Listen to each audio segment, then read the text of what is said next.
तो एक अलंकार में एक वाक्य बोलूंगा, उसमें अलंकार बताना है कौन सा। नवीन भैया की नई नवेली दुल्हन का नाम निधि है। इसमें अलंकार कौन सा अलंकार?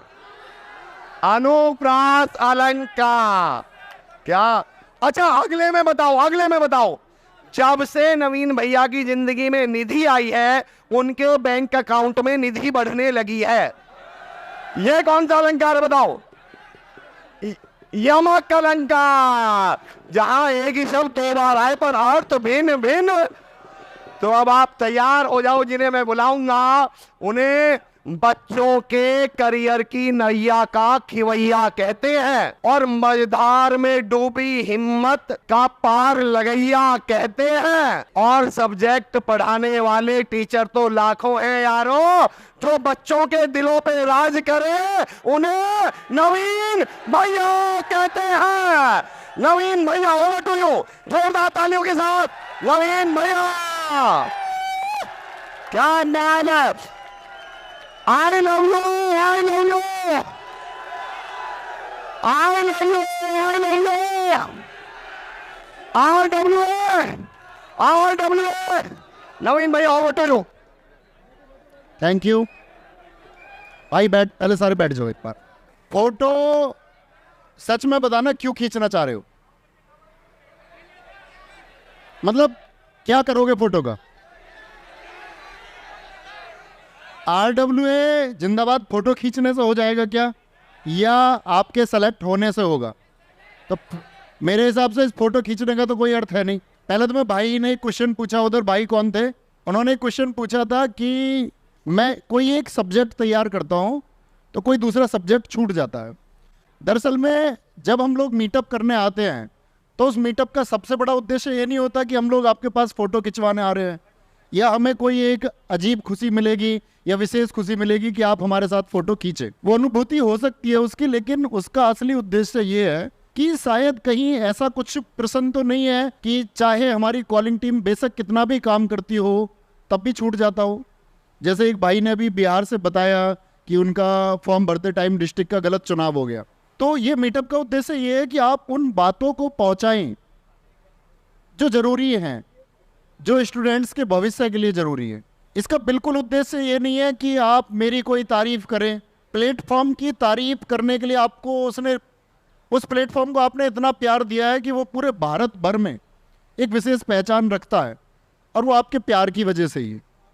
और उस प्यार में सबसे ज़्यादा शामिल है उन सेलेक्टेड बच्चों का भरोसा जो खुद को सफलता तक पहुंचा चुके। तो भाई के क्वेश्चन का आंसर मैं देता हूं दोस्त। होता क्या है, बड़ा अच्छा क्वेश्चन भी है। कभी कभी आपने देखा होगा तैयारी करते टाइम क्या होता है कि हम किसी विषय को अपना बड़ा पसंदीदा विषय समझ लेते हैं। किसी के लिए मैथ हो सकता है, किसी का अंग्रेजी हो सकता है, किसी का रीजनिंग हो सकता है, हिंदी, ऐसा होता है ना।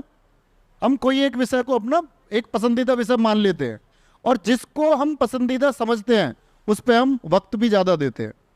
और एक स्टूडेंट की सबसे बड़ी गलती यही होती है कि जिस रेशियो में आपका एग्ज़ाम आना है उस रेशियो में आपको घंटे भी देने होंगे। आप आइडियल एक स्टडी मान के चलिए 6 घंटे। सबसे बड़ी कमी ये है कि हम उस बराबर रेशियो में मान के चलिए हम 8 घंटे पढ़ते हैं। बड़े ध्यान से सुनना, कोई एक एग्जाम लेते हैं जिसमें 100 क्वेश्चन आते हो, 4 सब्जेक्ट हैं, 25-25 क्वेश्चन आते हैं। अब हम क्या कर रहे हैं कि हम 8 घंटे में 2-2 घंटे हमको सबको देने चाहिए। अब हम क्या कर रहे हैं, मैथ कर रहे हैं 4 घंटे, रीजनिंग मजा आ जाता है क्योंकि सवाल हो जाते हैं 3 घंटे कर रहे हैं, जीएस कितनी देर पढ़ी, 1 घंटे। कमजोर क्या रहेगा? अब मान के चले किसी का जीएस में इंटरेस्ट है, 4 घंटे जीएस पढ़ी और मैथ पढ़ा 1 घंटे, कमजोर क्या रहेगा? ये गलती है।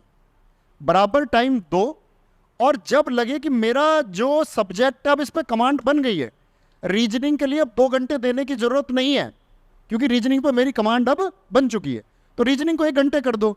अब रीजनिंग का बचा हुआ 1 घंटा किसको देना है? जो सब्जेक्ट कमजोर है, हिंदी को या अंग्रेजी को आपको लगता है कि भाई मेरी कमांड बन चुकी है, तो जिस विषय पर आपकी कमांड बन जाए उस समय को उसे दे दो जिस पर आपकी कमांड नहीं है।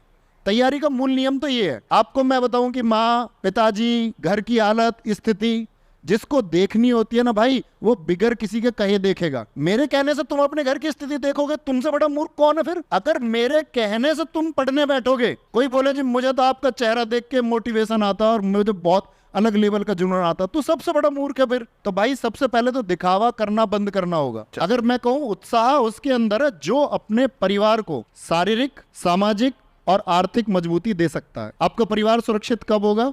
जब आप आर्थिक रूप से मजबूत होंगे। विषम समय में भी जिसने ना घुटने टेके उसके सामने विषम परिस्थिति और समय घुटने टेक देता है। तो मतलब परिश्रम तब तक करना है जब तक पोटेंशियल है, नहीं है किसी और फील्ड के लिए बने हो तो दिखावे में जीना नहीं है।